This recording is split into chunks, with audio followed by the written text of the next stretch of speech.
안녕하세요. 오늘 저희는 여러분이 보내주신 자료들을 통해서요. 평균의 함정 너머를 좀 들여다볼까 합니다. 네네. 이 통계의 기본인 평균, 이것만으로는 데이터의 진짜 모습을 놓치기 쉽다. 뭐 이런 점들을 자료 곳곳에서 강조하고 계셨는데요. 맞습니다. 그게 참 중요하죠. 그래서 오늘은 데이터가 실제로 얼마나 다양한 모습으로 흩어져 있는지, 그러니까 산포도에 대해 좀 깊이 파고들어 보겠습니다. 여러분의 자료에 담긴 핵심 통찰, 이걸 뽑아내는 게 저희 목표입니다. 네, 좋습니다. 자, 그럼 첫 번째 질문부터 던져보죠. 왜 우리는 평균 외에 이 흩어짐까지 신경을 써야 할까요? 보내주신 그 투자 분석 보고서를 보니까요. 평균 수익률은 비슷한데 어떤 상품은 변동성이 막 엄청 크고 다른 건 또 안정적이고 그렇더라고요.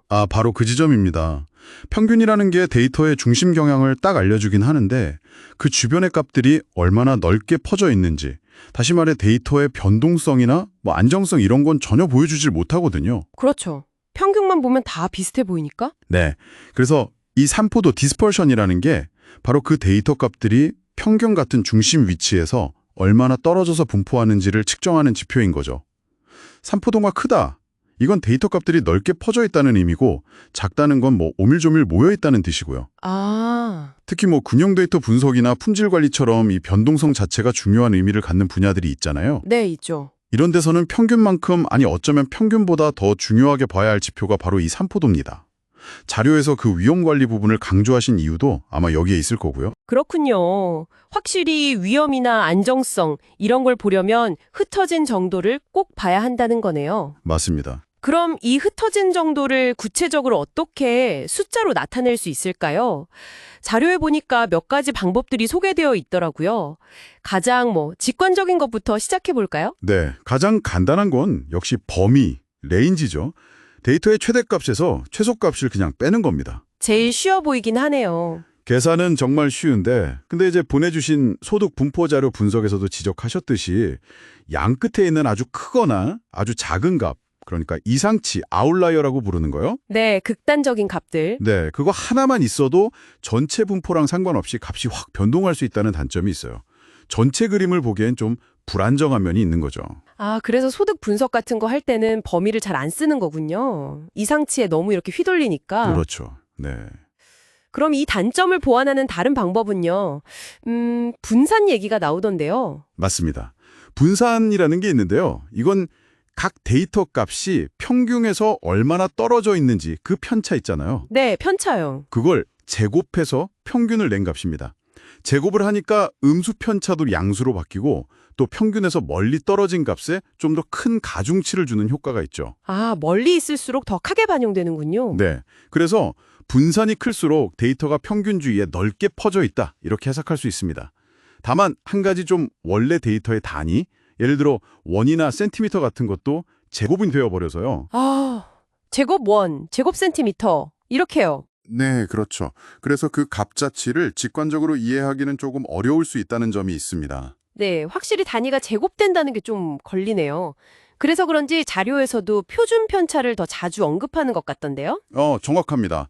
표준 편차, 스탠다드 데비에이션은 그래서 나온 건데요. 분산에다가 그냥 제곱근, 루트를 씌운 값이에요. 아, 루트. 네, 분산의 장점, 그러니까 데이터가 퍼진 정도를 잘 나타내는 건 그대로 가지면서도 단위를 원래대로 되돌려주니까 훨씬 해석하기가 용이해집니다. 오, 그건 좋네요. 예를 들어 평균 키가 170cm이고 표준 편차가 5cm다. 이러면 대략 평균 근처 플러스 마이너스 5cm 범위 안에 데이터가 많이 분포하는구나 하고 직관적으로 이해할 수 있죠. 네, 훨씬 와닿는데요? 네, 보내주신 그 제조공정 분석 보고서 보시면 제품 규격하고 평균적인 오차를 나타낼 때 이 표준 편차가 핵심 지표로 쓰인 걸 볼 수 있었습니다.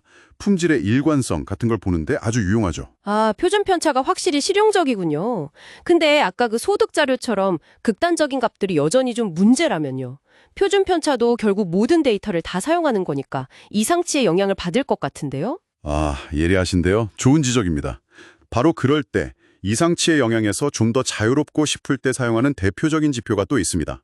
바로 4분위수 범위, 인터쿼타일 레인지, IQR입니다. 4분위수 범위요? IQR? 네, IQR. 데이터를 크기 순으로 쫙 늘어놓았을 때요. 딱 중간에 있는 50%의 데이터가 차지하는 범위를 말합니다. 중간 50%요? 네, 구체적으로는 상위 25% 지점의 값, 이걸 제3, 4분위수 Q3라고 하고요. 하위 25% 지점의 값, 제1, 4분위수 Q1이라고 하는데 Q3에서 Q1을 뺀 값이죠. IQR equal Q3, Q1. 아, 양주 끝 25%씩은 빼고 가운데만 보는 거군요. 그렇죠.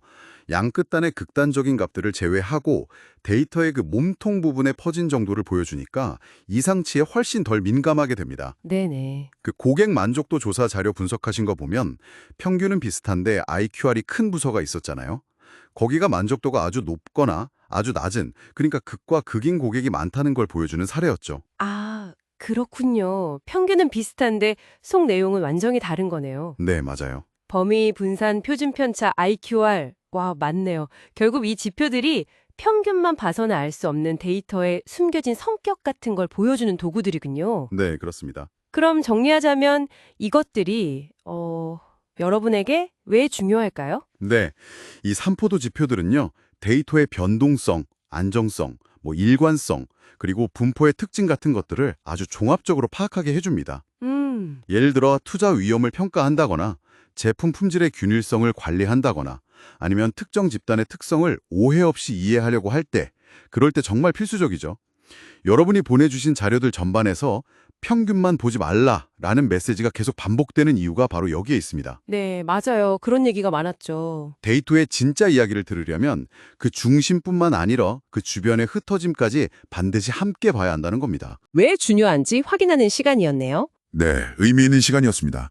마지막으로 이런 질문을 한번 던져보고 싶습니다. 네, 어떤 질문이실까요? 앞으로 여러분이 데이터를 분석하거나 해석할 기회가 있을 때요. 단순히 평균값만 딱 확인하고 끝내는 대신에 이 데이터는 얼마나 퍼져 있을까? 어떤 방식으로 흩어져 있을까? 하고 한 번만 더 질문을 던져보세요. 숨겨진 변동성을 생각해보라. 네, 그 숨겨진 변동성을 고려했을 때 여러분의 판단과 결정은 과연 어떻게 달라질 수 있을까요? 그 가능성을 한번 곱씹어 보시면 어떨까 싶습니다.